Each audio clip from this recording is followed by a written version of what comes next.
높은 자리에 이런 강연 자리를 마련해 주신 우리 카이스트 여러분들과 우리 전시현 교수님 그리고 존경하는 우리 한승훈 교수님, 네, 감사합니다.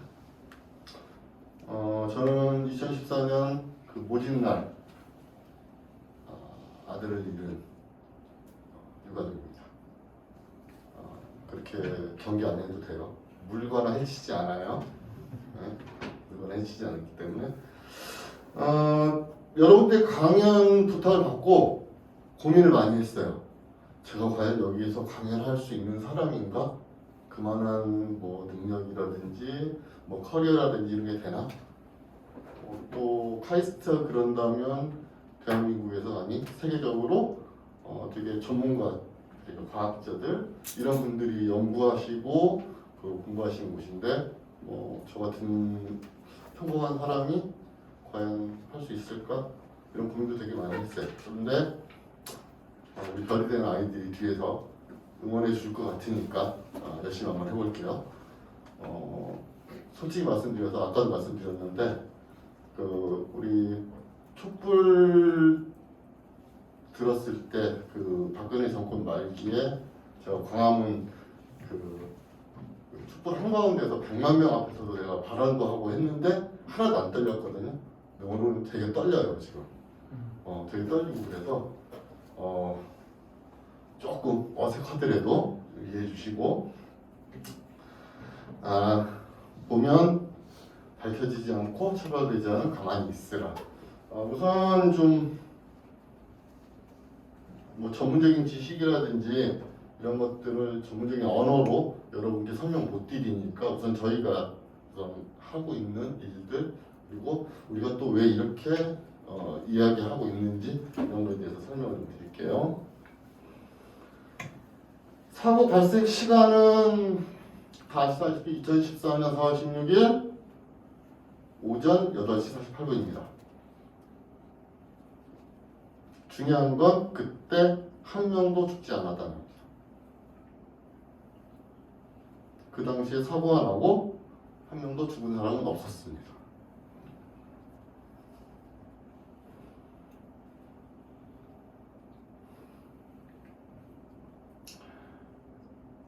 정말 엄청난 비극이었죠. 아직도 끝나지 않았고 어떻게 끝나야 되는지도 잘 모르겠습니다. 솔직히 말씀드려서. 근데 한 가지 알고 싶은 것은 내 아들, 내 사랑하는 아들 준영이가 왜 하늘의 별이 되어야 됐는지 그 이유는 꼭 알고 싶거든요. 그리고 도대체 왜 이렇게 힘들게 가고 있는지. 사고 발생 후 정확히 100분 정도 그 시간까지 아무 일도 안 있었어요. 아무 일도 없었고 아무 조치를 취하지 않았어요. 오직 듣는 것 가만히 있으라. 그래서 저희는 그 선원들, 물론 선원들의 잘못도 되게 컸고요. 구조하러 왔던 구조 세력들의 잘못이 크다고 생각해서 처벌을 원하고 있고 거기에 대해서 고소 고발도 했고 여러 가지를 노력을 하고 있죠. 네, 좀 아쉬워요. 끝끝내 가만히 있으라고 하거든요. 맨 마지막에는 콕 집어서 단원고 학생들 제자리에서 대기해 주십시오라는 방송 멘트까지 나와요. 언제냐? 일삼정이 세월호에 대고 그 조타실에서 선원들을 탈출시키는 순간까지도. 그래서 우리 가족들이 도저히 이해할 수 없는 상황이잖아요. 그런 상황 자체가 이해가 안 되잖아요. 그렇죠? 아니 승객들 놔두고 어떻게 승무원들부터 퇴선을 시켜. 이건 이해가 안 되는 거잖아요. 그리고 특히나 그때 단 한 사람이라도 비상벨만 누르든지 아니면 퇴선 조치를 했다면 더 많은 사람이 살 수 있었을 텐데 아무도 그 조치를 안 했거든요. 그런데 당시의 국가는 해경이었겠죠. 처벌받은 사람은 지금 현재까지 당시에 출동했던 123 정장 한 명밖에 없어요. 책임의 배분 문제도 문제가 있는 거고, 그래서 저희가 많이 이야기를 하죠. 그냥 뭐 이건 우리가 다 알고 있는 팩트잖아요. 사실 제가 지금 말씀드리는 게 뭐 픽션이라든지 아니 논픽션이라든지 이런 게 아니에요. 다 사실만 말씀드리고 있는 거예요. 100분 동안 태선도 지금 배에서 나와라, 탈출해, 이런 말이 한마디도 없었어요. 그냥 대기하라고만 했어요. 당시에 헬기에서 내려온 해경 그 특공대도 현실에 사람이 있는 걸 알면서도 태선 조치를 안 시켰고, 123 정에서 올라온 해경도 태선 조치를 안 했고, 123 정에서도 대공방송도 안 했고, 헬기에서도 안 했고, C235이라고 그 고정익 항공기도 안 했어요. 아무도 안 했어. 나오라고 한마디만 했으면 어떻게 될지 모르겠죠.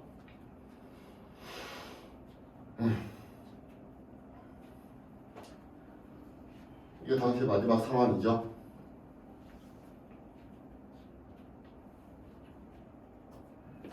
이렇게 돼서 여기까지 가는 거예요. 여기 보면 다 어선들이에요. 해양경찰 하나밖에 없는 거예요. 여기서 생존자들이 얘기를 해요. 나는 절대 구조를 받은 적이 없다. 난 탈출했다. 아까도 그 교수님 그 강연하실 때 탈출하잖아요. 이렇게 빠져나오잖아요. 그 동선을 보면 어디에 가 있어야 되냐면 여기에 다 가 있어야 돼요. 이 난간에. 근데 그쪽만 나가 있었어 다 살았어. 근데 아무도 그쪽으로 나가라고 안 해. 배 안에 있었어. 안에서 라이프 자켓을 입고. 그러면 절대 탈출할 수 없어요. 왜? 물이 들어오는데 몸 뜨고 어떻게 빠져나가? 그죠? 부력 때문에 못 빠져나가요. 근데 그렇게 했고, 제가 오늘 여러분께 말씀드릴 거는 다른 게 아니고요. 오늘 주제는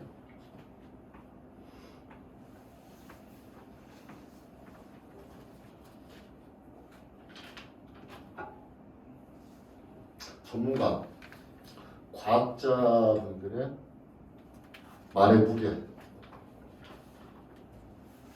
과학적인 현상이나 뭐 사실들을 이야기할 때 보통 여러분들끼리 하는 언어는 상관이 없겠는데 평범한 사람들한테 어떻게 이야기해야 될지를 여러분께 말씀드리고 싶은 거예요. 이 얘기를 하기 위해서 이런 얘기를 했어요. 전문가란 특정 분야의 일을 줄곧 해와서 그에 관한 풍부하고 깊이 있는 지식이나 경험을 가지고 있는 사람. 우리 한 교수님은 조선 전문가가 되겠죠. 그렇죠? 그리고 우리 전 교수님은 또 무슨 전문가가 돼야 될까요? 저도 이제는 세월호 전문가가 됐어요. 세월호만 하도 파다 보니까. 딴 데는 몰라요. 세월호에 대해서는 잘 알아. 이런 식의 전문가가 되는 거예요. 여러분들도 어떤 한 분야에서 학위를 따거나 아니면 그 일에 계속적으로 종사하게 되면 전문가가 되겠죠. 전문가 학자들, 이분들이 어떻게 대화를 어떤 식으로 이야기를 해야 되나. 평범한 사람들, 극히 평범한 사람들에게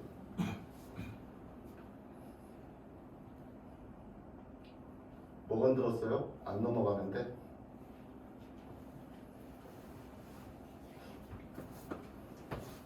이게 전문가가 아니라니까요, 제가.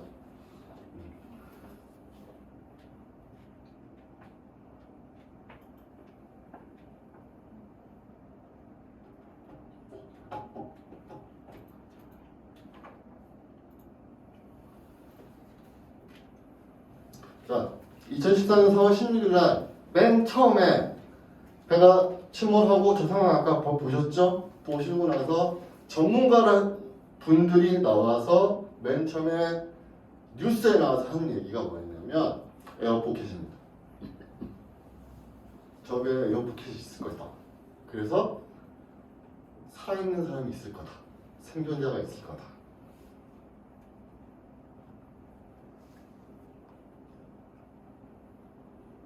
결국은 그랬죠. 에어포켓이 저쪽에 있을 거다. 이걸 누가 얘기했냐? 해양 전문가가 와서 얘기하시는 거예요. 근데 우리 에어포켓에 대해서 여기 있는 분들이 잘 모르시겠지만 그 전에 아주 중요하게 나온 또 에어포켓 얘기가 있었어요. 언제였냐면 천안함 사건입니다. 그때도 에어포켓이 존재할 가능성이 있다. 그래서 우리 아이들이 북한 장병들이 거기에 살아있을 수 있다. 이런 얘기가 되게 많았었어요. 결국은 에어포켓이 없었죠, 거기도. 근데 전문가라는 분이 나오셔서 세월호에도 에어포켓이 존재한다. 이렇게 얘기를 해버리신 거예요. 근데 그 전문가라는 양반이 좀 잘못 얘기한 거예요. 절대 틀린 거예요. 왜냐? 천안함은 군함이고 얘는 그냥 일반 상선이라고 해요. 얘는 여객선도 아니야, 솔직히. 얘는 화물선이야. 화물선과 여객선을 하이브리드 해놓은 그 배란 말이에요. 얘는 거의 화물 위주로 실는 배야. 여기는 격벽이 없기 때문에 에어포켓이 존재할 수 없어. 근데 그 당시 전문가라는 분이 4월 16일 저녁에 에어포켓 바람을 불어넣어요. 4월 17일 우리 유가족들은 에어포켓이 있는 줄 알고 산소 불어넣으라고 되게 요청을 해요, 정부에. 그럼 정부에서라도 전문가의 조언을 듣고 이건 아닌 거야 하라는 전문가가 있어야 되는데 그 박근혜 정부에서는 잘못된 전문가의 조언을 듣고 에어포켓이 있다고 여기다가 공업용 공기 호스 꽂아가지고 공기를 넣어요. 정말로 넣어요. 넣는데 그때 아주 중대한 시체를 벌여버리죠. 뭐냐면 뱃머리만 조금 이렇게 선수만 조금 떠 있었죠. 아까 저희 보시면 이만큼 떠 있는 거예요. 그러면 나머지 다 가라앉아 있는 거야. 근데 이만큼 떠 있다는 건 간신히 버티고 있는 거거든요. 중심을 잡고. 근데 이 부분에다가 에어를 넣어요. 그러면 배가 이러고 있는데 아까 교수님이 PT병 있는 거 보셨죠? 공기 조금만 돼도 뜨잖아요. 얘가 뜰까요? 안 떠요. 여기서 이 힘이 중심을 잡고 이 힘이 한쪽으로 쏠리게 돼 있어. 그래서 완전 침몰을 시켜버린 거예요. 잘못된 조언으로. 전문가들의 조언이 되게 중요하다는 걸 말씀드리고 싶은 거예요. 자, 유사과학 아시는 분, 말뜻 아시는 분, 모르는 사람 없죠? 유사과학 많잖아요. 지구는 평평하다, 지구의 속은 텅 비어 있다. 뭐 아직까지도 지동설을 주장하시는 분들, 지동설이 아닌가? 천동설인가?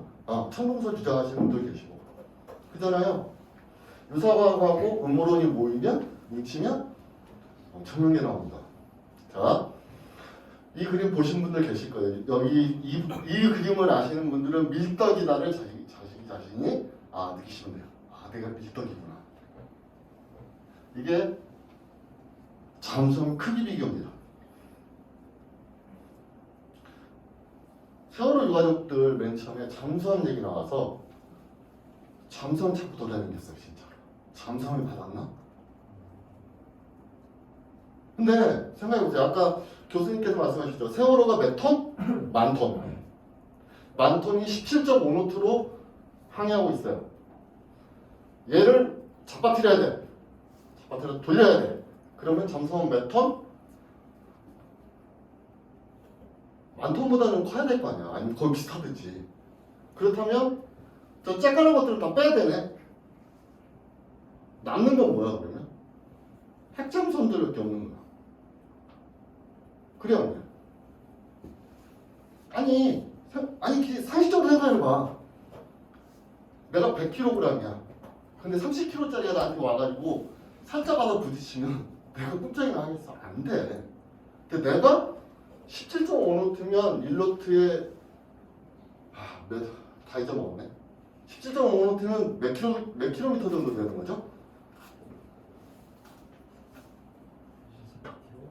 뭐 그 정도 될 거예요 아마.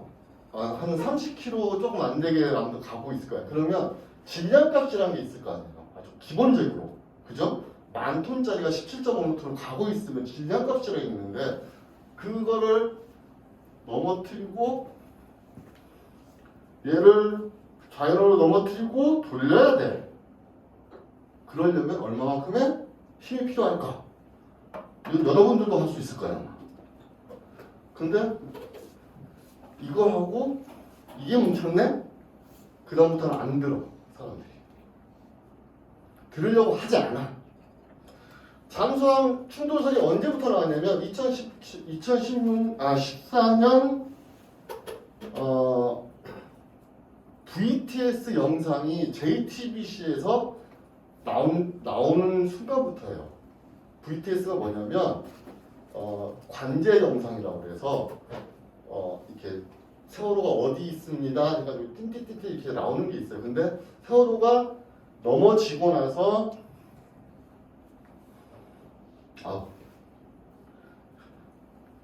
세월호가 넘어지고 나서 이렇게 오는데 여기서 또또또또 하면서 뭐 이상한 물체 하나가 이렇게 지나가는 게 보여요. 레이더 영상으로. 그래 저 잠수함이다. 잠수함 충돌했구나. 이렇게 얘기를 했던 거야. 근데 나중에 알고 보니까 그게 컨테이너였어. 세월에서 떨어진 컨테이너 둥둥 떠내려가는 게 보였던 거야. 그랬는데 또 나중에는 그 잠수함론이 어떻게 바뀌느냐. 세월호가 이렇게 항적을 넘어지면서 이렇게 극커브를 돌았다고 그러잖아요. 이게 조금 되게 샤프해. 원래 세월호의 궤적이 전타를 놓고 간 궤적과 궤적보다 더 안쪽으로 더 들어간단 말이에요. 그러니까 이렇게 밀어 제끼려면 잠수함밖에 없다. 이렇게 바뀐 거예요. 근데 네덜란드 마린에 가서 실험을 해보니까 그렇게 안 놔도 그렇게 힘을 안 받아도 할 수 있겠다. 이게 수백 번을 돌린 거예요. 이게 세월호를. 이게 궤적이야. 타도 5도, 10도, 15도, 35도까지 해보고 뭐 지제로엠도 0.2부터 아마 6.5까지 나오고 0.65까지 나오고 해가지고 다 돌려본 거예요. 돌려봤더니 세월호 그 당시 궤적과 AIS 항적과 비슷한 항적들이 나와. 근데 이제 속도나 여러 가지 변수가 있어요. 속도나 뭐 이런 것들을 다 해야 되는데 이게 또 안 맞아. 실험하고 아까 교수님께서 말씀하신 실험하고 시뮬레이션하고 실제와 일치하지 않아요. 경향성만 볼 수 있어. 근데 아까 말씀드렸던 이렇게 합쳐지는 분들은 이 경향성을 인정하지 않아. 똑같이 나와야 돼. 이게 되게 힘들어. 여러분들한테 제가 이 말씀을 왜 드리냐면 과학적인 사고를 하고 과학적인 여기서 논리나 뭐 과학적인 추론 같은 걸 하셔야 되는 분들이잖아. 근데 제발 그걸 갖다가 사람의 언어로 보통 사람한테 이야기해 주시라는 거야. 사람의 언어로. 되게 힘들어요. 나 이거 할 때 저게 지금 마린 그 연구소에서 지금 저희가 직접 찍은 건데 이 모형 배를 만들어서 자유항적 실험이라고 해서 그 당시 세월호하고 가장 비슷한 조건들이 몇 개의 조건을 만들고 그 조건으로 배를 운행해서 배가 계속 넘어지는 거야. 한 300번 운행하면 300번이 넘어진 거야 이게. 그럼 결국은 내 앞에서 2014년 4월 16일 날 넘어진 세월호를 내가 300번을 계속 보고 있는 거 똑같은 거거든요. 근데도 나는 봐야 돼. 왜냐면 난 알아야 되기 때문에. 근데 정말 이런 과학적인 지상적 노력들이 더 묻혀버리는 수가 있는 거예요. 아까 말했던 그런 말도 안 되는 이론들 때문에. 아까 여기서 말씀하셨죠. 열린안이 잘못 알고 계신데 열린안은 있잖아요. 외력설까지 포함한 좀 더 연구를 더 해보자, 조사를 더 해보자는 게 열린안이지 내인설과 완전히 배치되는 안이 아니라는 거예요. 90% 이상이 내인설과 열린안의 그 보고서는 같아요, 내용이. 다른 건 몇 가지 있냐? 당시에 지제로의 값, 그 다음에 당시에 뭐냐, 뭐 몇 가지가 있어요. 근데 그 중에 하나가 뭐냐? 외력으로 얘를 받을 수도 있었다. 그러면 어떻게 되는지 아직 실험을 다 안 해보지 않았냐. 그래서 열어놓고 우리 더 조사를 해보자가 열린안이었어. 근데 지금 열린안 그러면 다 어떻게 등치시키냐면 열린안 그러면 다 외력설로 가. 그 장석 찾으러 가야 돼. 이게 아니라 이것도 전문가들이 설명을 잘못해서 그런 거야. 보고서가 맨 처음에 나왔을 때 내인설과 열린안이라고 나왔는데 난 이거에 되게 반대한 사람이거든요. 내용하고 안 맞아. 내인설이라고 한다면 그럼 안에서 앵커 던져도 내인설인가? 안에서 폭발이 일어나도 내인설인가? 그렇잖아요. 그러면 외력설이라고 한다면 아니 그럼 앵커를 던져서 넘어갔어. 그럼 이게 외력이야, 왜 내력이야? 이게 말이 안 되는 거예요. 그냥 침몰 원인이라고 하고 거기에 따라서 몇 가지 경우가 좀 다른 이런 가능성이 있는 것들이 있다. 이렇게 가면 되는 건데 내용하고 제목하고 안 맞아버리니까 사람들이 보고서가 나왔대. 근데 두 가지로 갈려졌대. 내인설을 열린안. 그럼 내인설은 내가 알겠어. 웬만한 사람들은 알겠잖아. 내인설. 안쪽에서 보면 연인이 있겠구나. 열린안은 뭐야? 그 외력설이래.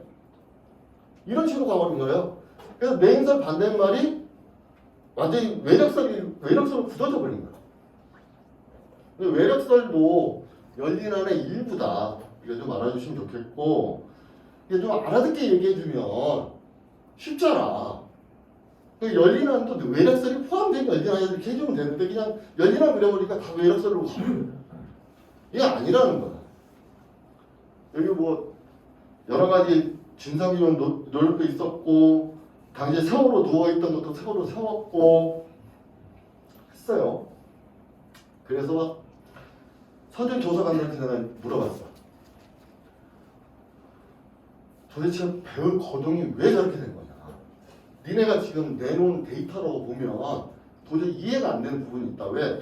ROT가 맞으면 ROH가 안 맞고 속도는 왜 늦어져야 되면 속도가 더 빨라야 되는데 당시에 데이터들도 됐어요. 뭐냐? AIS 항적 데이터를 보면 점으로 나오는 거예요. 1초에 하나, 1초에 하나, 뭐 10초에 하나, 6초에 하나 이런 식으로 점으로 나와. 그러면 이 항적 데이터하고 니네가 지금 하고 있는 데이터가 맞지 않잖냐. 그럼 니네 지금 어거지 쓰는 거냐. 나한테 이거 설명을 해라 그랬더니 선재의 조사관, 나 이거 그대로 듣는 얘기야. 가족분들이 잘 몰라서 그렇게 말씀하시는 거래. 그래놓고 자기네들은 하는 말이 뭐냐면 유체역학을 여기 응용을 해서 뭐 어쩌고저쩌고 해. 뭔 소리냐 그게. 유체역학은 어떻게 하는 건데 했더니 뭐 어쩌고저쩌고 하더니 나비에서 톡스 환경식 뭐 어쩌고 해. 그래서 난 이게 뭔지도 몰랐어. 나비에서 톡스 환경식 뭔지. 그랬더니 뭐 점성을 가진 유체의 운동을 기술하는 비선형 편미분 방정식이다 뭐 아무튼 뭐 이거 밀레니엄 7대 난제인 줄 아시죠? 밀레니엄 7대 난제 내가 써왔어. 외우지도 못하겠더라고 난. 리만 가설, 피대 NP 문제, 푸앙카레 추측, 호지 추측,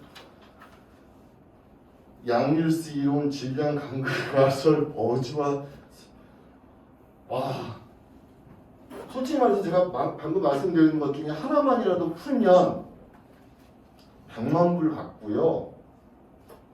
무슨 필즈상 받고 아마 세계 유수의 대학교의 수학 교수 될걸요?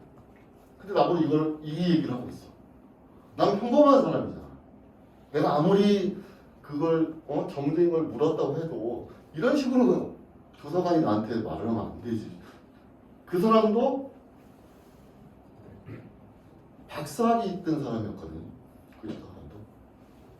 그렇다면 박사학위 있는 사람들끼리는 좀 말이 통했느냐? 극렬하게 부딪힌 거예요. 그래서 내 인설과 연인환이 나온 거야.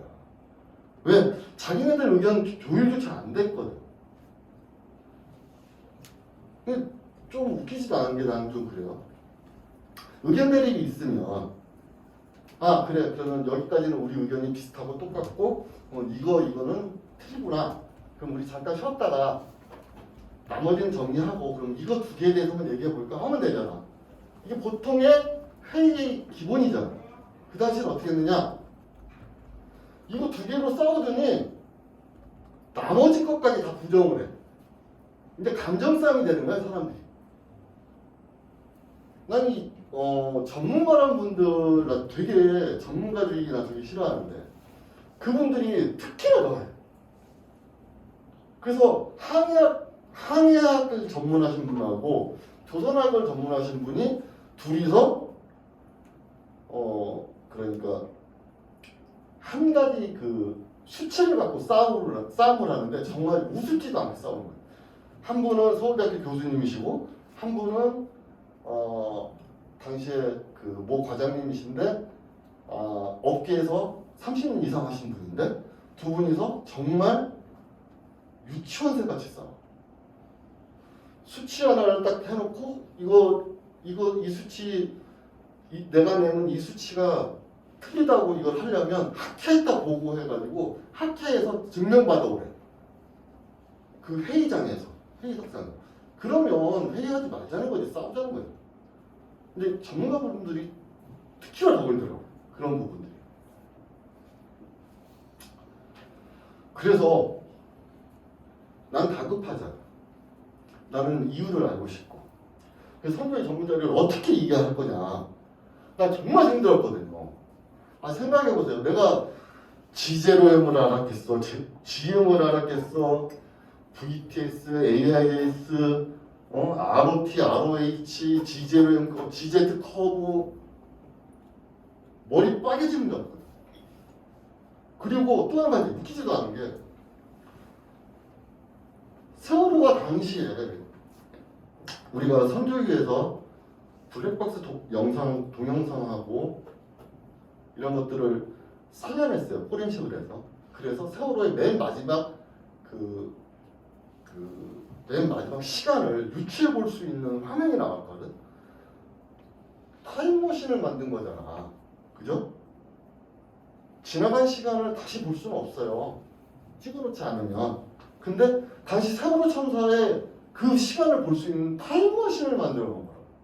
그래서 유추해 볼 수 있는 게 배가 어떻게 넘어갔겠구나, 어떻게 돌았겠구나 이런 것들 유추해 볼 수 있는데 나는 그 중에서도 그 증언에 의하면 양승진 선생님이 갑자기 튀어나갔다고 그랬거든. 그 부분을 이해를 못하겠더라. 도대체 배가 어떻게 거동을 해야 사람이 튕겨나갈 수 있을까? 그 부분을 이해를 못하겠더라고. 그래서 조사관들한테 아무리 물어봐도 답을 해주는 사람이 없는 거야. 조사관들이. 그래서 그 당시에 이제 전철 교수님한테 교수님 혹시 과학자들 많이 알고 계시죠? 했더니 많이 알고 있대. 그분들한테 저하고 좀 대화 좀 해달라고.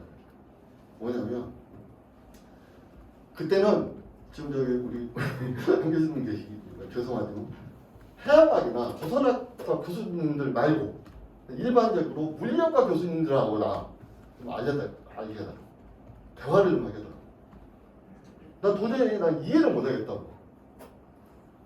이분들이 얘기하는 걸 내가 이해를 못하겠다. 그럼 내가 이해할 수 있는 언어로 말해줄 수 있는 분들하고 나하고 좀 대화를 시켜달라고.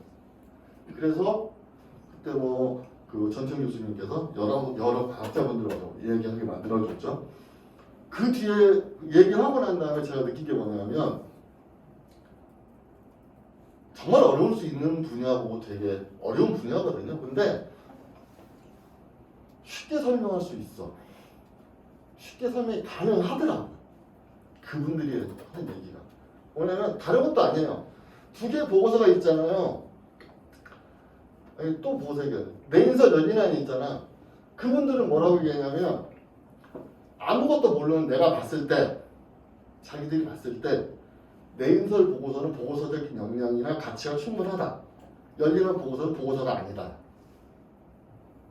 왜 그렇습니까? 물어봤어. 그랬더니 보고서라 하면 맨 처음에 뭐 기승전결이 있어야 되는데 내인설 보고서는 기승전결이 있다. 어떠한 일에 대해서 어떤 실험을 해서 어떻게 증명하고 그래서 이게 이렇게 결론이 나오는 걸 중간 단계까지 다 넣을 수 있는데 물론 세세한 부분에 틀릴 수는 있겠지만 그 보고서의 그 개념을 따라간다. 열리는 보고서는 보고서가 아니다. 왜요? 그랬더니 의문점만 계속 나열하고 결론이 없다. 이건 보고서가 아니다. 그러냐. 근데 우리 가족들한테는 아니 그잖아요. 생각해보세요.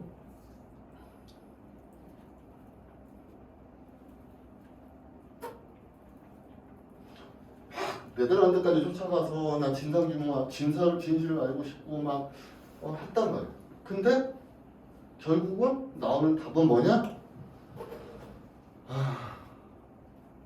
어찌됐건 세월호 사고의 원인을 과적, 고박 불량, 불법 징계 추구로 인한 보건성 불량, 맨 마지막으로 선원의 조타 실수라고 있었어요. 조타 미숙. 근데 이 조타 미숙이 재판에서 탄핵을 당했어. 왜냐? 입증할 수 없다. 당시에 선원이 실수로 돌렸을 수도 있고 아니면 기기 고장으로 타가 한 번에 움직였을 수도 있다. 근데 그 당시에 재판부에서 본 건 뭐냐면 세월호가 이렇게 도는 이 반경을 보니 세월호를 맨 처음에 들여와서 맨 처음에 이제 그 운항 실험을 한 거 아니에요. 전타 놓고 35도 전타를 놓고 돌릴 그 반경과 유사하니 니네 30도 놓은 거 아니냐. 이게 검찰 측에 놓은 거고 재판부는 35도를 놨을 가능성도 있겠지만 증명할 수 없다. 이들이 손으로 돌린 걸. 대신 솔레노이드 밸브라는 유압 장치가 고장이 나서 탄 한쪽으로 확 밀려서 넘어갈 수 있다. 그래서 이건 인양해서 조사를 해봐야 알 수 있다. 이거였거든. 우리 가족들 입장에서는 되게 억울하잖아. 그잖아. 생각해봐요. 그냥 순순히 그냥 생각해보면 되게 어처구니없는 이유잖아. 과적, 고박 불량, 불법 징계 추구 인한 보건력 약화가 되게 어이없는 일이거든. 우리 가족들 입장에서는 솔직히 말해서 그런 어이없는 걸로 내 자식이 죽었다는 걸 인정할 수가 없어. 심정적으로 그러잖아. 근데 솔직히 아까 얘기했던 잠수함이 가서 뚫어 박았는데 남으려고 하고 다 도망가려고 우리 애들 다 죽인 거야. 라든지 아니면 어떤 거대한 음모가 있어가지고 국정원이 일부러 침몰시킨 거 아닐까? 이게 차라리 믿고 싶어. 왜냐하면 그런 거대한 음모에 내 새끼가 희생당한 것 같으니까. 그러면 조금이라도 좀 덜 억울하겠어. 근데 아까 말했던, 방금 얘기했던, 법정에서도 얘기했던, 밝혀졌던 과적, 고박 불량, 불법 중개 추경 보건력 약화가 원인이다. 아니 그런 걸로 사람이 죽나? 근데 이게 되게 중요한 문제다. 내가 방금 말씀드렸던 이 부분. 세월호는 쌍둥이 배예요. 근데 여러분이 알고 있는 그 배가 쌍둥이가 아니야. 원래는 일본에서 이 배가 두 척이 건조가 돼서 한 척이 좌초가 돼요. 어떻게 좌초가 되냐? 이 세월호가 도입되기 바로 전에 다른 한 척이 쌍둥이 배가 좌연으로인가 우연으로 5m 파도를 맞아요. 그래서 배가 30도 정도 기울어가지고 다시 안 섰어. 그래서 거기는 승무원들이 막 고박 다시 하고 막 화물칸 내로 고박 다시 하고 하면서 가서 때려 박아버렸어. 저 태평양 그러니까 연안을 댕겼던 배니까 그래도. 근데 이제 일본은 태평양하고 인접해 있잖아요. 거기다 박아버렸어. 그래서 좌초시켰어. 그러고 나서 운항정지를 시킨 거야. 똑같은 세월호를. 근데 되게 싸게 내놨어. 한국에 얼른 갖고 온 거야. 한국에서. 세월호 도입 비사가 그거예요. 그래서 나머지 한천 그러면 쌍둥이 배는 뭐 했냐? 좌초된 거 끌어다가 태평양 한가운데다 그냥 빠쳐버렸어. 일본이. 우리가 알고 있는 세월호의 쌍둥이 배는 오하마노는 쌍둥이 배가 아니라 세월호 완전히 틀린 배야. 그리고 세월호 참사가 있기 전에 세월호는 벌써 두 번의 비슷한 사고가 있었어요. 한 번은 바람이 너무 불어가지고 한쪽으로 기울어져서 출발을 못했고 한 번은 또 휘청해가지고 화물들이 쏟아져가지고 화물 배상해진이라고 난리가 났던 배였어요. 그럼 이 배가 왜 이 모양 이 꼴이었냐? 원래는 세월호 앞에 이쪽 좌연에 보면 좌연 램프가 있었어요. 앞에 차량 오고 가는 램프가 앞에도 있었어. 이 부분이죠. 우연. 여기를 막아버린 거예요. 여기 있는 램프를 띄어내고.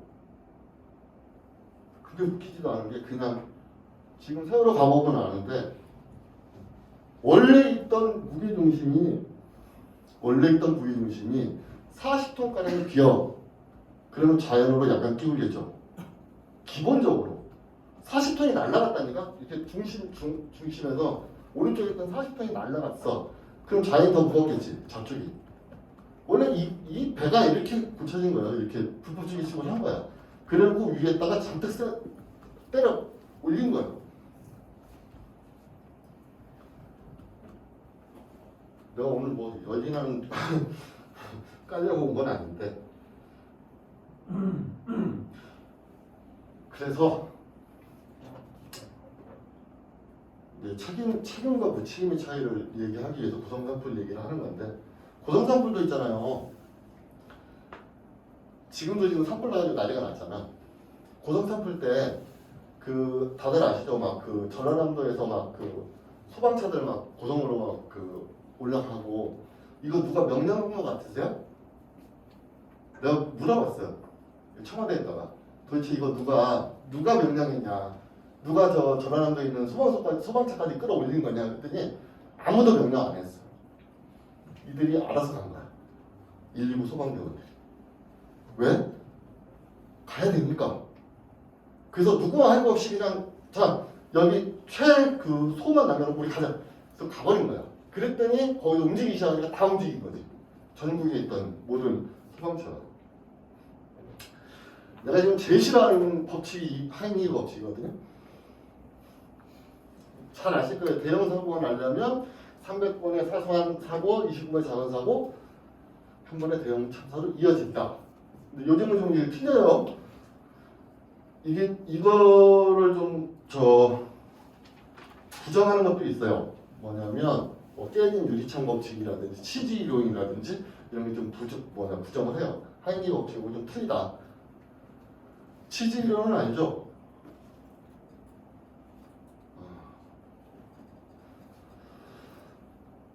서양 치즈 보면 구멍 뻥뻥 뚫렸잖아. 그거를 10개를 딱 쌓아놔. 그리고 이게 층층이 놓는 거예요. 그래서 총을 빵 쏴. 이 총알이 구멍으로 뚫려있는 구멍으로 다 통과할 수 있는 확률. 이게 대형 참사야. 하이네이 법칙은 약간 틀려. 깨진 유리창 법칙은 깨진 유리창 이론은 유리창이 깨지는 곳은 뉴욕에서 했던 건데 거기가 점점 더 더러워진다. 사람들이 쓰레기 있는 곳에 계속 쓰레기 버린다. 자기도 무의식적으로 뭐 이런 건데 아무튼 좀 틀려요. 하이네이 법칙인데 최고 많이 쓰여. 대형 참사가 날 수 있는 확률이라고. 근데 세월호 참사도 생각해 보면 이거 비슷하다는 거야. 여러 그러니까 사소한 징후들이 있었고 선원들 얘기나 세월호를 그 전에 찾던 사람들 얘기예요. 오한마를 찾던 사람들은 배멀미를 그렇게 안 했어. 세월호는 되게 배멀미가 심했다고 그래요. 오히려 이런 얘기들이 많아요. 그 다음에 아까 얘기했죠. 두 번의 보건력 안 좋아서 생긴 사고가 있었다. 그렇다면 막았어야 되는데 안 막았단 말이야. 그래서 중요한 게 과학적인 진상규명하고 책임자 처벌해야만이 제도 개선하고 법령 정비하고 그래야 재발 방지할 수 있는 거죠. 그리고 우리가 세월호 참사 이전과 이후를 덜 해야 된다고 하잖아요. 그렇게 살아야 된다. 그러려면 다 해야 된다는 거죠.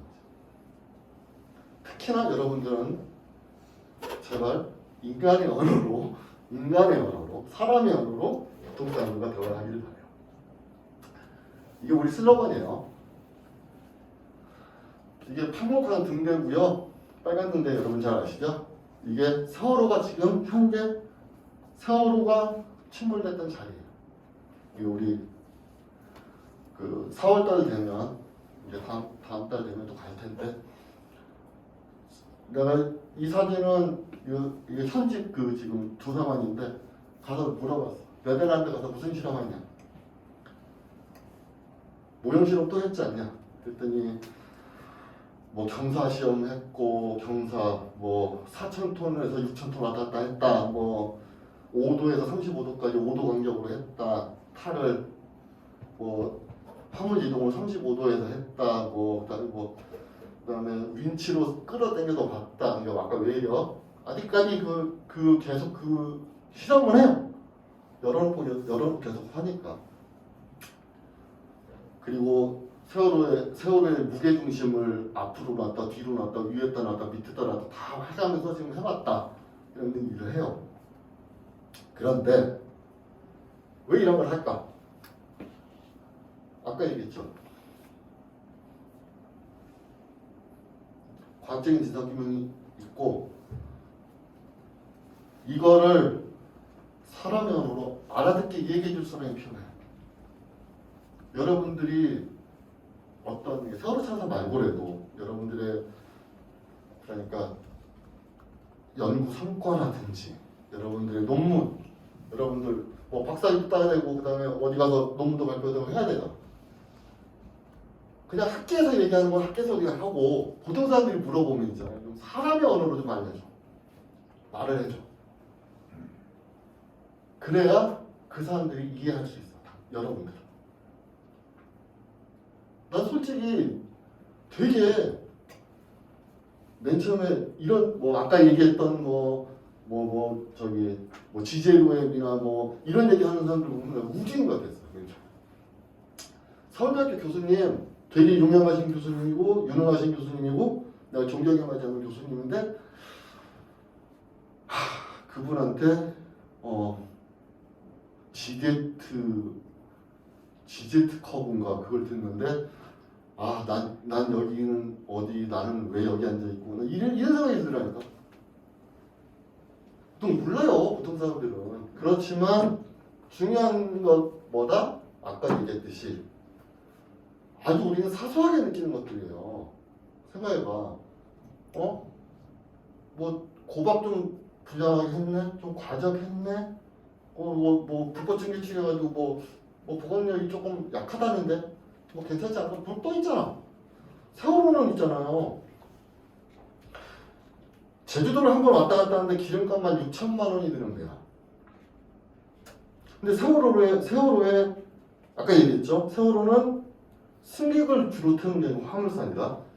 세월호가 그날 4월 16일 날 실은 그 화물 그 액수를 보면 그러니까 운임이라고 하지 7,200만 원이야. 거기다 사람들을 태운 건 덤이야. 덤으로. 그러면 운항비 못 빼면 있잖아. 거의 또이또이야. 이 배는 과적을 안 할 수가 없어. 구조상. 그렇다면 과적을 하면 어떻게 되냐? 아까 물어봤잖아 누가. 아니 평형수를 어떻게 평형수 안 빼고 어떻게 과적이 가능하냐? 평형수 빼야 돼. 안 그래도 과적할 수 없어. 배를 물에 이 홀수선을 맞춰야 되잖아. 맞추려면 밑에 있는 걸 빼내야 위에다 시다가 이게 내려갈 거야. 안 그러면 완전 푹 가라앉아 버리잖아. 그럼 출항 못해. 그러니까 평형수를 뺀 거야. 그 부분을 지금은 공이 선교위 조사 결과 보고서가 뭐였냐면 공이 두 개 다 0.6을 넘질 않아요. 지제로염이 0.5 이근방이야. 0.5 해봐야 50cm, 50cm. 물 밑으로 50cm 들어가는 거야. 무게중심이. 저 큰 배가. 지금은 얼마나 놓고 다니는 줄 알아요? 여객선들? 보통 1.5나 1.2에서 1.5 이상 놓지 않으면 선장들이 운행을 안 하려고 그래. 왜? 사고 나면 누구 책임이지? 선장에서 독박 써야 되니까. 그러니까 과정이 많이 줄었죠. 근데 이것도 몇 년 지나면 또 흐지부지 될 거야. 왜? 아직까지는 잊고 있지 않지만 좀 있으면 다 잊어먹을 거니까. 마지막으로 존경하시는 분인데 단지 신철호 선생님께서 이런 얘기를 하셨죠. 역사를 잊은 민족에게 미래는 없다. 좀 생뚱맞을 거야. 그런데 곰곰이 생각해봐. 우리나라 대형 해난 참사가 20년마다 있어요. 왜? 잊어먹으니까. 서해페리오 다음에가 세월호 참사예요.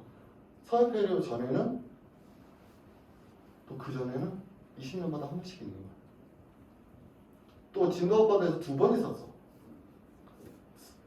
세월호 전에 한 번 더 있었어. 대형 해난 참사. 그래서 여러분한테 부탁드리고 싶은 건 이런 것들을 하기 위해서 전문가라는 사람들이 되게 필요해요. 전문적인 지식을 가진 분들이.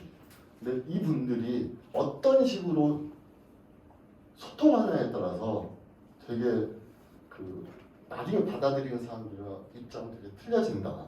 그리고 또 이게 여파가 되게 커진다. 이 말씀을 좀 드리고 싶어서 조금 어색하지만 강연을 이렇게 준비해봤습니다. 오늘 여기까지 수고하셨습니다. 질문 받으실? 질문. 네. 선생님 책 3권밖에 안 남아서 3권만 하자. 시간 많이 있어요. 지금보다. 그럴까요? 우리가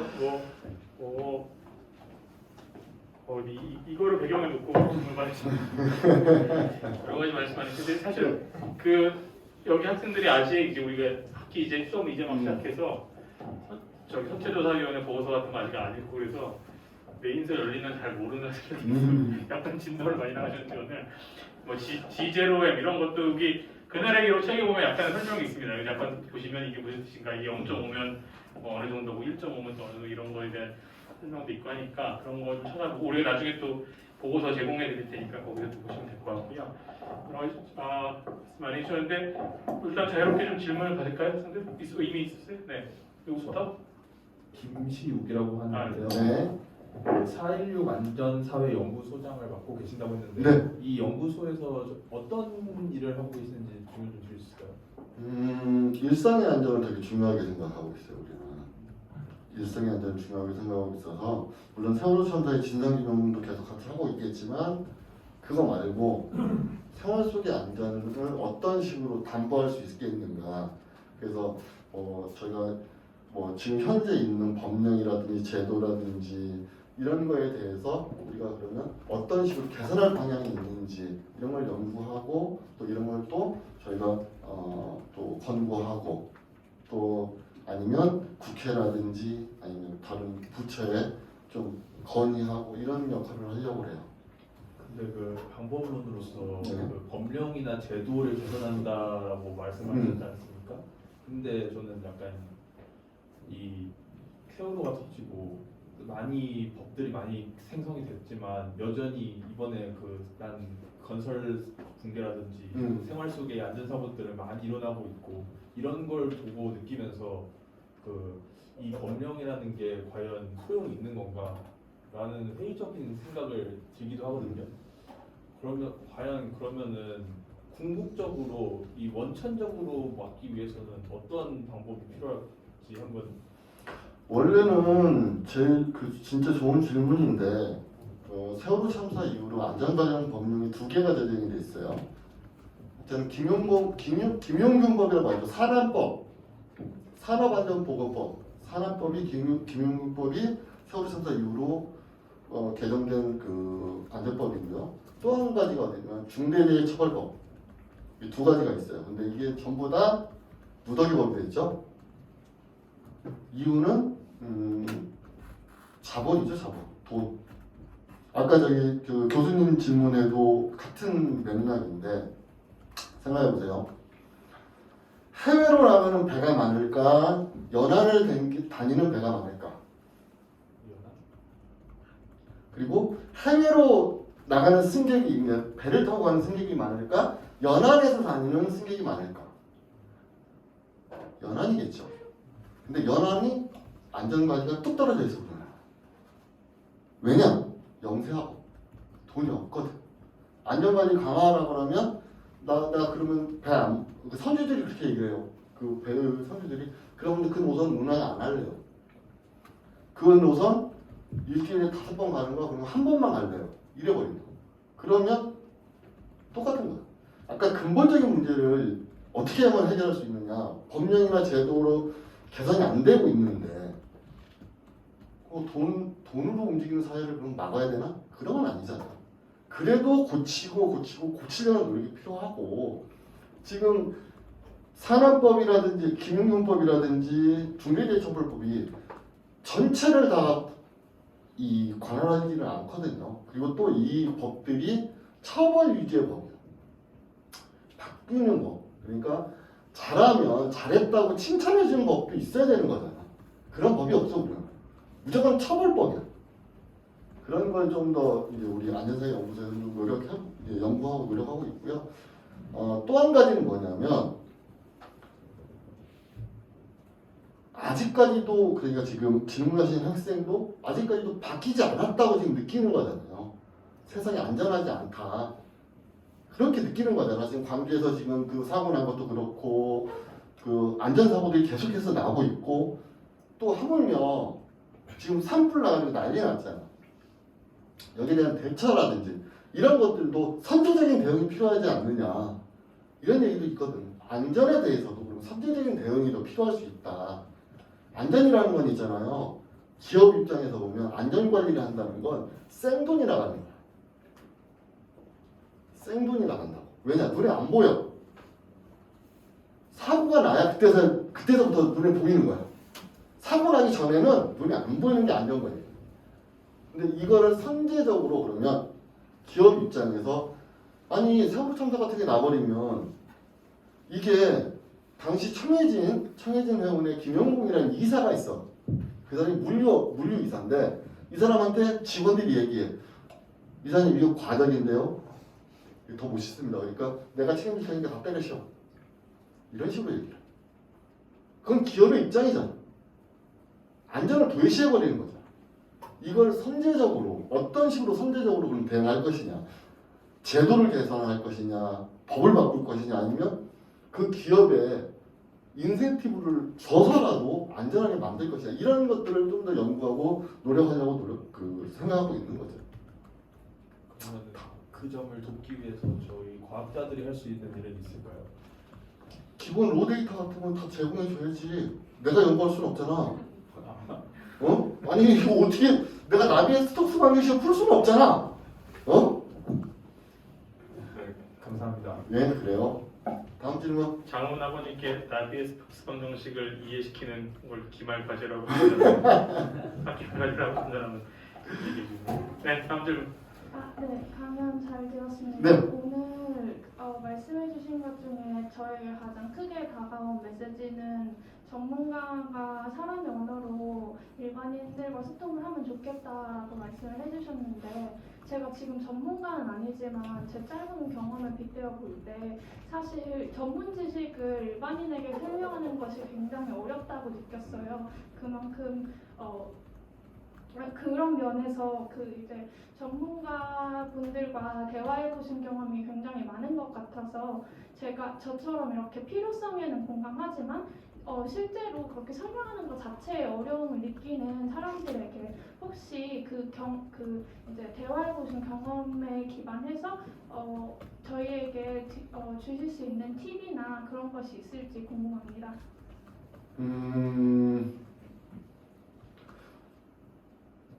뭐라고 할까요? 우선은 가장 알기 쉬운 비유부터 시작을 해야 될 거겠죠. 그러니까 가장 알기 쉽게 내가 이해할 수 있는, 그러니까 비전문가인 보통 사람이 이해하기 쉬운 방식으로 해야 되겠죠. 아까 우리 한 교수님께서 물에 따르게 하고 이런 거 있잖아요. 이런 식의, 그러니까 가장 쉬운 방법으로 접근해야 되는구나. 이걸 좀 알아주셨으면 좋겠어. 왜냐하면 잘 생각해 보세요. 우리나라에 사자 붙은 사람이 별로 없어요.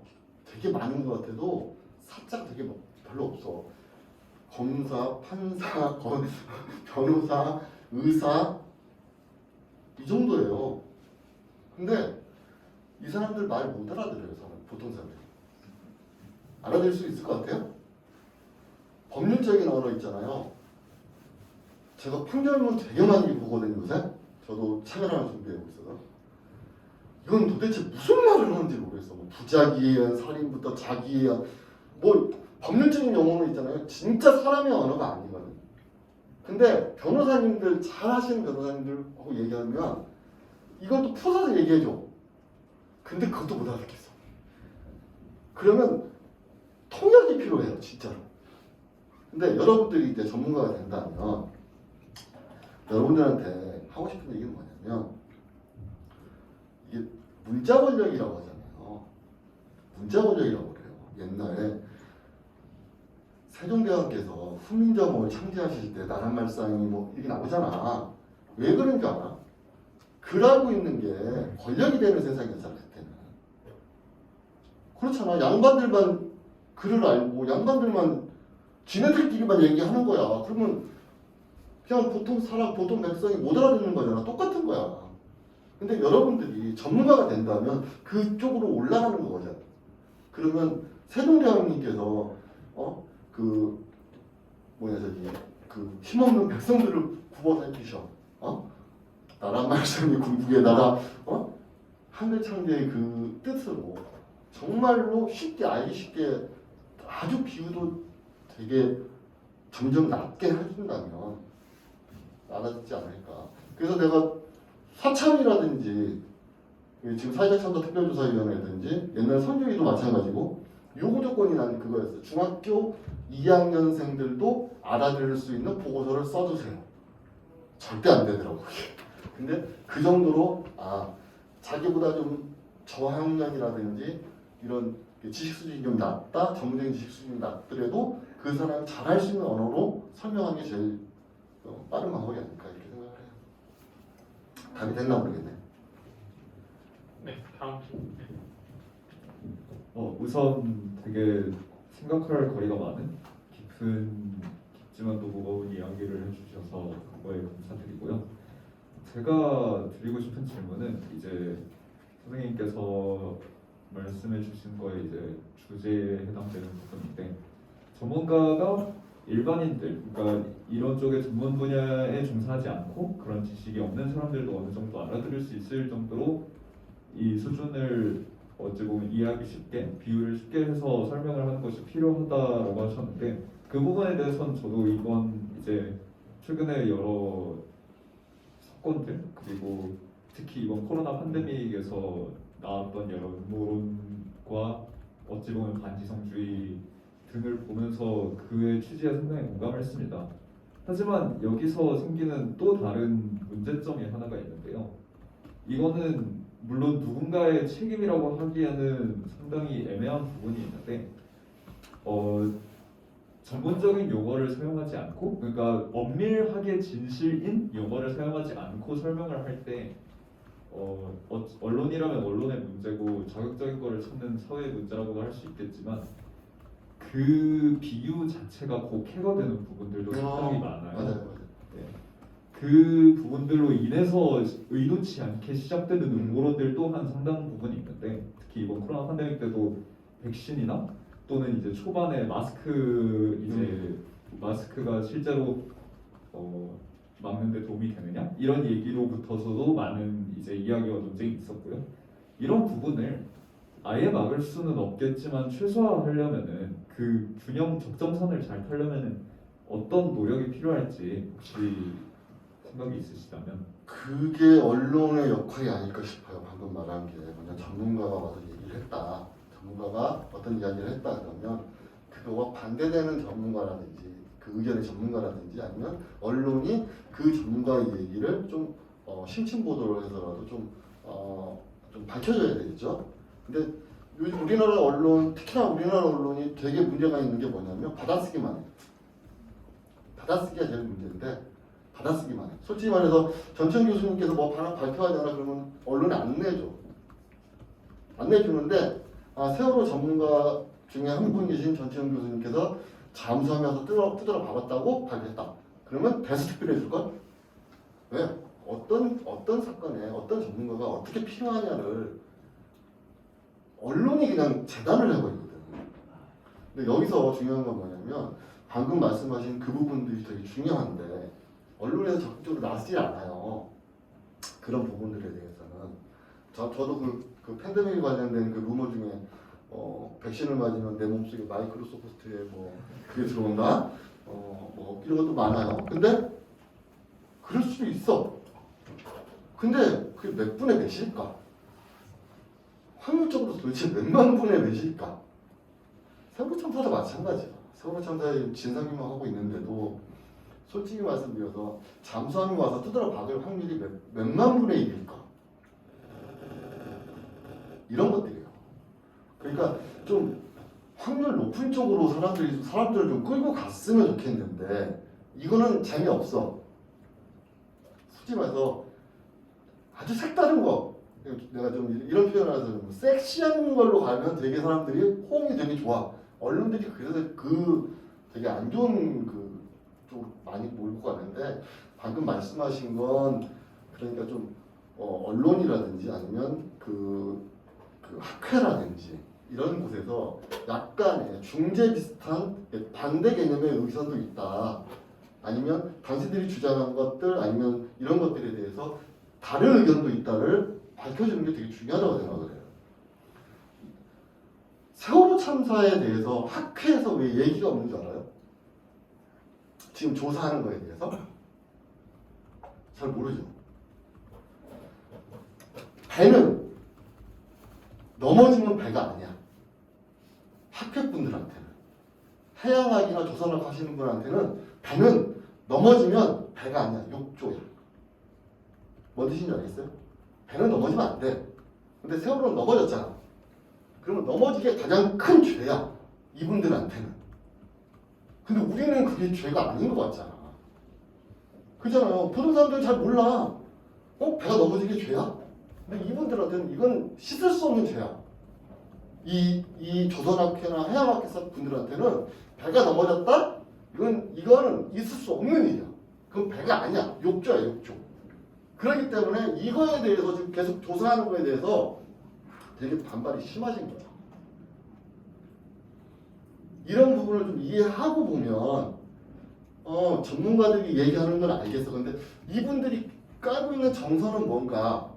그럼 반대로 생각해 보자는 거지. 이제 여러분들이 뭐 어떤 전문가가 됐어.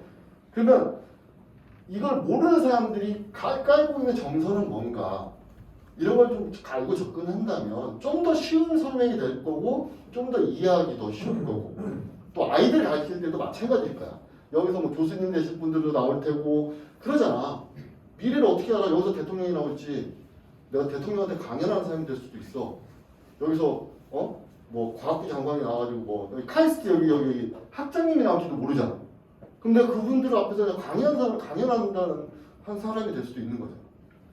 미래는 몰라요. 그렇지만 어떻게 풀어나가느냐에 따라 틀린다고 보거든.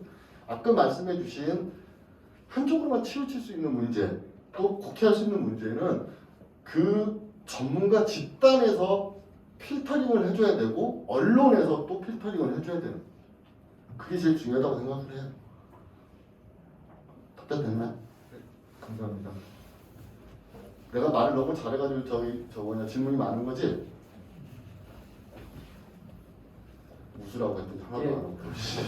감사합니다. 예, 잘 들었고요. 네. 그 질문은 이제 결국에는 공식적으로 하나의 안으로 합의가 안 된 것인데 이 선조기의 구성을 잠깐 찾아보면은 국회에서 5명 추천에 희생자 대표 추천 3명에 해서 8명인데 마지막에 이제 3대3 6명 선거표 권력 4대2 3대 3인지를 가리는데 그러면 이제 제가 이런 기사를 볼 때는 분명히 위원장이라는 분이 있고 근데 이분도 이제 법인주에 추천한 변호사분이고 그런데 이게 공식적으로 하나의 안이 합의가 되어야 한다면 사실상 위원장에게 그런 책임이 있다고 보십니까?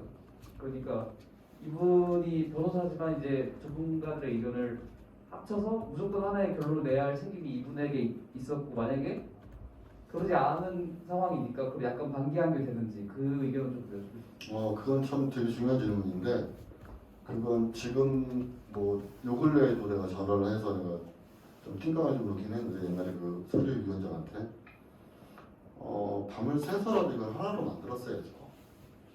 두 가지 안이 나왔다는 건 부작용이 되게 심해요. 뭐냐면 한 가지 아니면 그 보고서를 봐. 내용을 본다고. 두 가지 아니면 있잖아요. 언론들이 잘 쓰는 수법이 있어요. 자, 두 가지 안으로 갈렸대. 그리고 제목만 딱딱 써요. 내인설 연이란. 그럼 제목밖에 안 나. 내용을 안 보게 돼요. 내가 장담하건데 우리나라에서 이게 좀 넘었으려나? 선재위 종합보고서 내인설 연이란을 다 읽어본 사람이 1000명이 안 된다에 내 전 재산을 걸어. 우리나라 5천만 명 중에서. 그거 너무 쉬운 얘기인 것 같은데요? 1000명이나 적으신 거? 그래도 아무튼 원래로 한다면 당시에 의견이 갈렸다 위원회에서 그러면 위원장의 권한으로 당신들 집에 못 가. 이거 끝장내고 갑시다. 했어야 돼. 그리고 이견이 많이 갈리는 부분은 그러면 이거 몇 대 몇이야?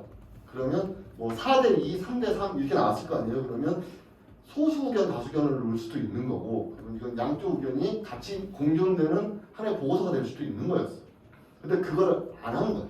그러니까 약간 좀 반교하고 좀 그런 거죠.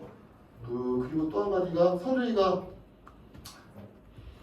저는 되게 그러니까 그 보고서 부분은 좀 그렇지만 되게 괜찮은 조사위원회라고 생각해요. 왜냐면 그렇게 전문가들이 그렇게 한꺼번에 모여가지고 그렇게 열심히 한 위원회를 별로 본 적이 없어요. 뭐 과거사의 진화이, 뭐 5.18이, 구은음세 많아요. 다 열심히 하셔. 하지만 그런 전문가들이 모여서 그렇게 치열하게 논쟁하고 머리싸움하면서 위원회를 본 적이 없어요.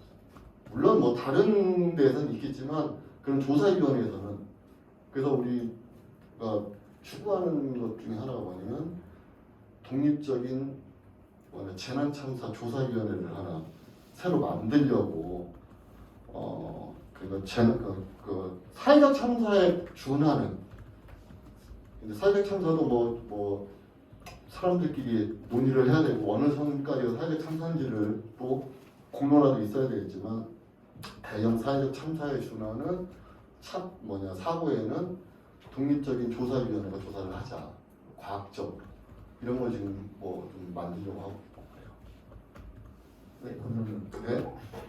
혹시 방금 있었던 질문 좀 전에 하셨던 말씀 중에 익숙하지 않은 학생들을 위해서 잠깐만 설명하면은 지금 나온 이제 보고서가 두 개로 나뉘고 이런 거는 선체조사위원회, 세월호 선체조사위원회라는 조직이 2017년에서 2018년까지 2018년 8월까지 활동을 했었는데 그 선체조사위원회가 종합보고서를 하나로 못 내고 침몰 원인을 이제 약간 이제 두 가지로 나눠서 생각하는 두 개의 안으로 나온 그 하나가 내인설 또 하나가 이제 아까 많이 언급하신 열비난 이렇게 두 가지 보고서로 나온 것을 이제 의미하는 것이고 그것에 대해서 이제 위원장이 뭔가 위원회에서 그 두 개를 이렇게 묶어내려는 노력을 했어야 하는 것이 아니냐 이런 질문을 하고 대답하시면 혹시 이제 익숙하지 않은 분들은 우리가 이 선체조사의 이 두 가지 종합 보고서는 그 이제 독서 읽기 과제로 다다음 주가 제공하게 돼 있어요. 이제 우리가 지금 당장이라도 곧 올려놓을 테니까 보고 싶은 분들이 이렇게 보시면은 1000명 안에 우리나라 1000명 안에 들어가는 그런 사람이 될 수 있습니다. 네, 딴 데 가서 1000명 안 돼요. 딴 데 가서 또 바꿔야 되는데. 네. 1000명하고 20명 더 이렇게 해야지. 근데 마지막으로 한마디만 하고 끝낼게요. 뭐냐면 혹시 질문이 있는지 확인만. 아 그래요? 마지막 질문 혹시 있어요? 있어요? 그러면 짧게. 그냥 네, 짧게 하고 그 다음에 네. 마지막 말씀까지. 아 시간 많이 했구나. 우리가 5분 늦게 시작했으니까 요 한 질문만 받을게요. 네. 일단은 준비하시는 과정에서도 많이 힘드셨을 것 같은데 준비해 주셔서 정말 감사하다는 말씀 드리고 싶고요. 아유 고맙습니다. 그리고 저는 이제 그 의미 있는 죽음이라고 했을 때 그 당사자한테 의미 있는 죽음하고 유가족들한테 의미 있는 죽음하고 그 기준이 같다고 생각하시는지에 대해서 여쭤보고 싶고 다르다면 같으면 어떻게 하고 다르다면 어떻게 다른지에 대해서 여쭤보고 싶어요. 좀 철학적인 질문인데 죽음은 이렇게 생각해요. 죽음은 다 똑같아요. 의미 없는 죽음은 없다고 생각해요. 다 의미 있다고 생각해요. 의미 없는 죽음이란 없다 이렇게 생각하고 있고 저는 아직까지 우리 아이들에 대해서 명예회복이 안 됐다고 생각해요. 아이들의 명예회복 그래서 우리 애들을 의사자 만들 거냐 이런 얘기도 하는데 그런 얘기가 아니고 당시 아이들과 선생님은 빠져나가려고 준비하고 있던 상태에서 물이 들여닥쳐서 돌아가셨거든요.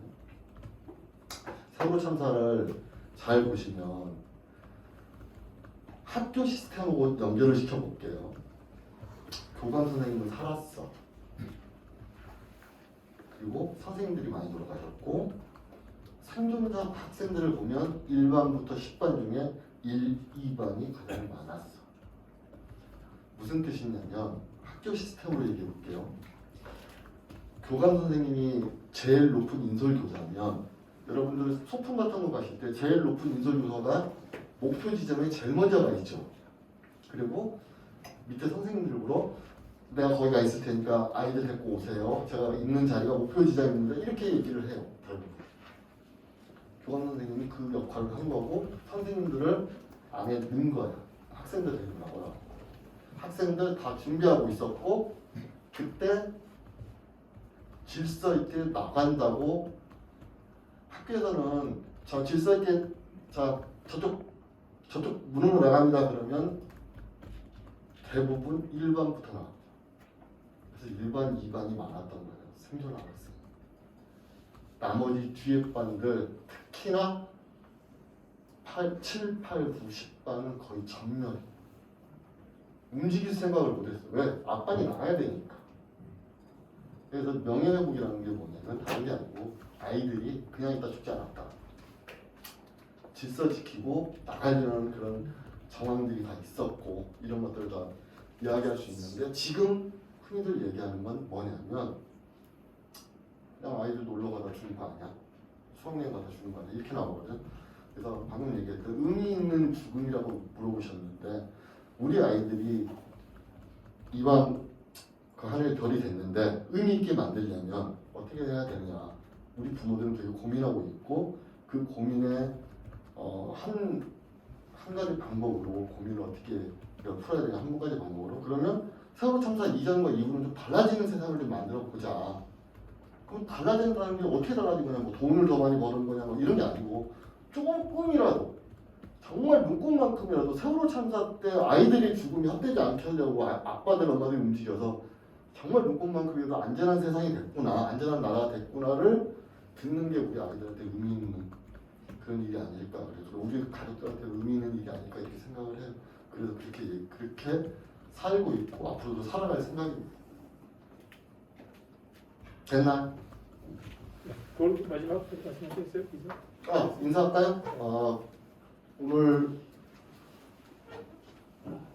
초롱초롱한 눈망울로 봐주셔서 정말 고맙고요. 지금 우리 준영이가 살아있으면 25 정도이죠. 근데 여긴 못 올 거예요. 아마 공부를 좀 못해서 내가 잘해야 그 카톨릭 대학교 간호학과 가는 게 꿈이었던 애니까 아무리 여기까지는 못 올 거야 아마 공부로는. 하지만 우리 아이들 또래 만난 것 같아서 되게 기분 좋고요. 또 오늘 한 교수님 또 강의 듣고 또 내가 또 몰랐던 점도 또 있었구나 이런 거 느낀 것 같아서 좋았고, 오늘 아무튼 이렇게 강의에 초대해 주셔서 감사합니다. 고맙습니다.